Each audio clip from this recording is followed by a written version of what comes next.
All right, so 28, Marcus Mariota. Yep. This list is actually working well together because 27 has a lot of same characteristics as far as situation, draft status, better, second chance with a new team now. Right. 27 on the Chris Simms top 40 quarterback countdown is Mitchell Trubisky. Maybe the starting quarterback for the Pittsburgh Steelers. We'll see where it goes. All right, so here's another one. Yeah. Not ranked last year. Yeah. Was 38 in 2020. And now he just threw the ball 8 times in Buffalo. Completed 6 of them, so that was good. 75 passing yards. But now he has shot up from not ranked all the way to 27. Are you basing that on his proximity to Josh Allen for a year and him like touching and rubbing him and maybe something it bumps rubbing, you up. rubbing the Allen off effect. on him? Yes, exactly. The Allen effect. The Allen effect bumps you up 15 spots. You just get better by being in a room with Josh Allen. So what did bump him up? Well, okay. So again, as we've discussed many times, it's very close between all these guys here at the end, the bottom 10, 12. I mean, it's close. It is. All right, here's the biggest thing that bumps him up.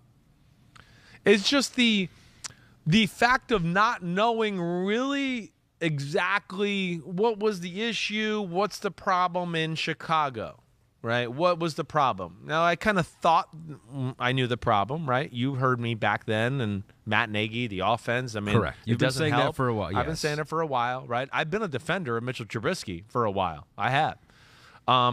But at the same time, I'm also not just going, oh, it's all Matt Nagy. I know there was flaws with Trubisky. You know, there's things that are, oh, shit, maybe I don't know. Maybe he is, stupid, or, maybe he is just that inaccurate or has no clue, again. But what happens is what? He goes to a new place with, a new regime. You start to hear from them like, oh, this guy's good. Like, he's smart. He picked up our offense in a hurry.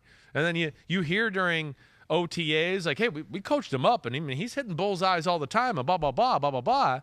And then you get to see it in the preseason, and you go, well, damn, this is a different guy, like right away. I mean, it's a different guy. I mean, there's mechanical things that were fixed there. He's obviously was in a better spot mentally, and he was in an offense that actually gave him a chance and gave him some thought process. And like, oh, wait, this is how I read the play. This is what I got to do. And coach said did this. Instead of the other offense where it was just like, hey, we're going to run a few guys this way and a few guys that way, and you just drop back and figure it out. Like, that's kind of what he came from. So I didn't know. I mean, a little. Like, all right, is it him? Is it them? What is it? And I feel like the year in Buffalo let me realize that it was them. It's not him. And I saw, some of those, kinks in the armor worked out. And yeah, I know it's not a lot to go with, but between what I hear, rumors, what I see on film, just even from the preseason game, I do. It makes me think a little differently of him. And obviously everybody else too.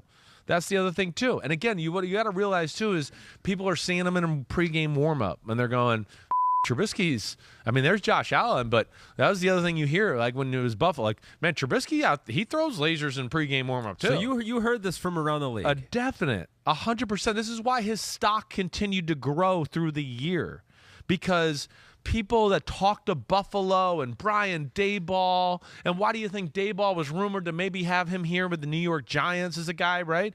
Because they started going, he's smart, he's got a strong arm, he's fast like Mariota, he's 6'3", 225.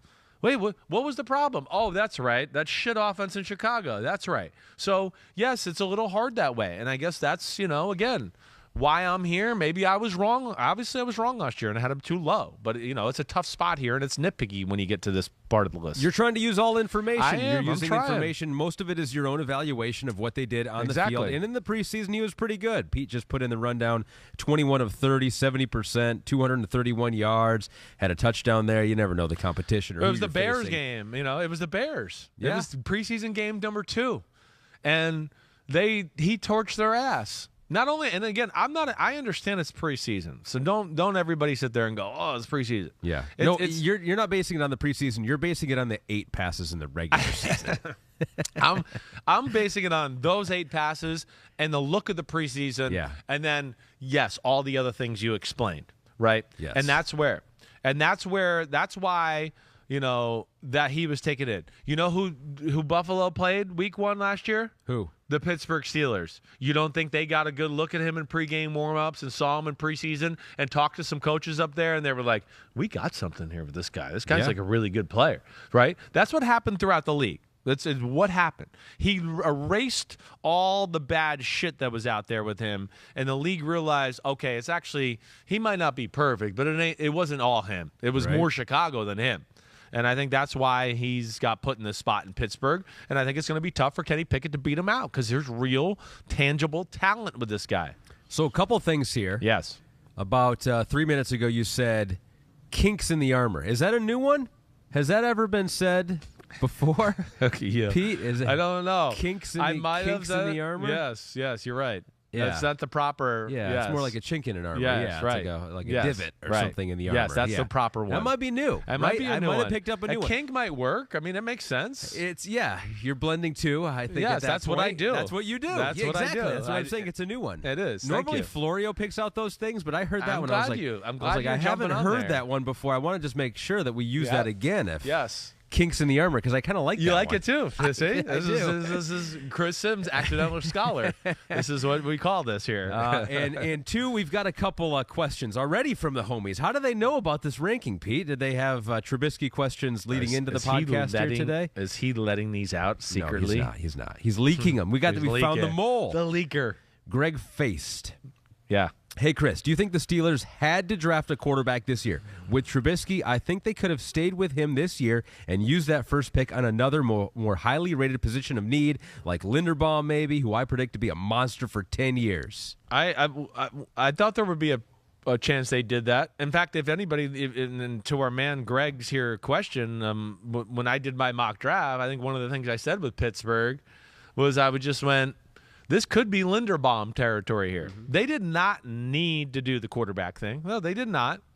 But obviously they felt really good about Kenny Pickett and what he is and what he's going to be. There is a part of me that thinks a little bit too of like, I don't know, Pickett, the hometown guy, Kevin Colbert on his way out as the GM, trying so hard to give a gift to the organization on the way out, right?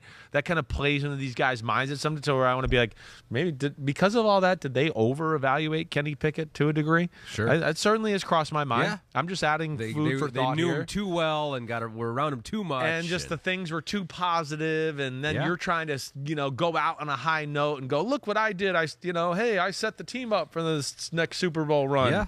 Yeah. I certainly have thought about that. But, I don't think they needed to do it. I don't think it was desperate, but obviously they felt like this guy was worthy of that. And so be it. So I'm never going to, fault them for that. I'm not at all. And with the Trubisky being there, it puts no pressure on Kenny Pickett. I mean, none. Yeah. The fact where all right, Trubisky's clearly outperforming you in the preseason and training camp. So what? He's the starter. You're the future. He's only going to be here for a year, blah, blah, blah. And you move on. If it's close, that's where I'll be interested. Who's the tie going to go to? You know what I mean? And again, that's where I think I do expect Trubisky.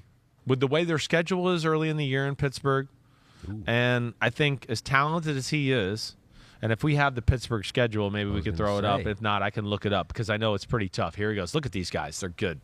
They're good. At Bengals. You want to throw out your Patriots. Rookie quarterback right there? Is that where you want to do it? No. I don't know if I would, if I'm the Steelers.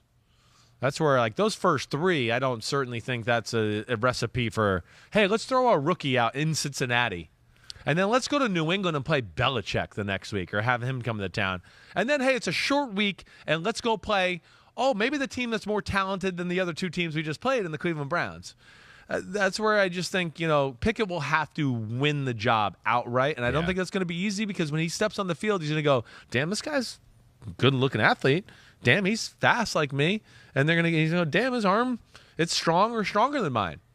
I would be very shocked if Trubisky's not starting week one. Right? I think you signed the guy like Dalton last year, right? Uh-huh. And I think maybe Trubisky's got more potential than Dalton, too. I agree. So it's I'd be very shocked if he wasn't starting there. Bengals, Patriots, at Browns. Now, the question comes when they're playing the Browns the next time, which is the last game of the season. Say, barring injury, You think Mitch Trubisky can make it through the whole year? You think Kenny Pickett gets a start at some point? Like, I could see, yes, I could see. Like, if it's shaky and they get to that bye week and they're just like the quarterback play is not good enough, right. That's when the evaluation starts, right? And we're Pittsburgh, and all right, let's throw the young guy out there. We'll manage it a little bit. We almost went to the playoffs with Mason Rudolph and Duck Hodges, and we went to the playoffs 2 years in a row with Big Ben, who can't throw the ball 7 yards down the field. Well, that's the thing. It should be an upgrade, too, because we have Mitch Trubisky, 2020 with Chicago, and then Big Ben 2021. So, I mean, the numbers, if you look at, their Big Ben was not. I mean, you can make the argument that Big Ben was the worst starting quarterback in football. Yeah, you definitely could. Agreed. There they are. So this is where, one, as we've talked about, Big Ben, the reluctance to push the ball down the field or the reluctance to hold the ball in the pocket to take the hit to push the ball down the field. So these numbers are similar. They from are. Trubisky in 2020 and Ben last year. Yep, let's just not forget. He didn't have Chase Claypool, Deontay Johnson, and some of those other receivers that they did either. Nor did his system is good, what Ben had in Pittsburgh. That system's better than what Trubisky got to come with Nagy. But from a base point to what you're talking about, that's where I would be excited. Because, one, his arm's stronger than Ben's was at the end of the career, right? He's obviously a better athlete and going to be able to run. He'll be willing to stand in there and take shots and throw the ball down the football field. And Trubisky, almost like the opposite Big Ben to a degree, or almost the opposite of Mariota to a degree, who we talked about, where, I'd like him to be a little bit more of a machine throwing the football, which he showed a little bit again, and was what I heard up there in the preseason last year, was like just, again, the throws we saw in the regular season, I just went, man, everyone was kind of a perfect spiral and like on target. Right. Like it was a different look, but to where in Chicago, I would have gone, man, I wish the decision-making and the throwing was just a little more consistent.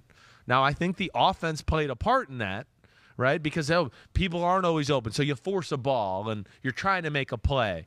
Or you're never in rhythm, so then, I'm not in rhythm, so I'm just not feeling good. It's to hit the target all the time and do all that. But what they will get a huge advantage of, which I'm saying I'm getting there to this eventually, because I wish he's a better machine or robot. You're telling me. The playmaking ability. He is going to be able to go through moments where you're going to go, they're not protecting well, there's nobody open, and look at this guy run around or make a play or get outside the pocket and make something happen. Well, that was a huge surprise last year. I remember talking about this with you, is that he led all quarterbacks last year. Not last 2 year. years ago. 2 years ago when he was a starting quarterback who had more than 15 scrambles in yards per scramble.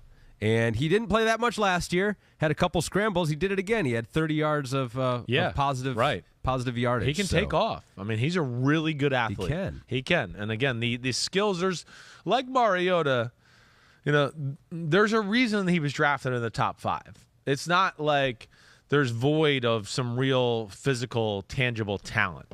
The arm is strong. It's stronger than some of the quarterbacks we're going to have in the top half of the game. Yeah. And then it's an athletic ability that's up there with a lot of the top athletes at the position too. So that's why he is where he is. And I think the year of growth and the fact that I now know a year away from Chicago that it was more Chicago than it was him. Because you know who else went to Chicago and looked like shit? Nick Foles, gone. Andy Dalton, gone. Everybody looks like shit in Chicago with Matt Nagy's offense. And that's where, now we know. Maybe a big year for Justin Fields. Right. Who Matt knows Nagy's over there? not going to be sending me a Christmas card. Hopefully he's not listening anymore. Hi, I'm Mike Tirico, and thanks for watching. Make sure to hit subscribe for the latest news and highlights from NBC Sports.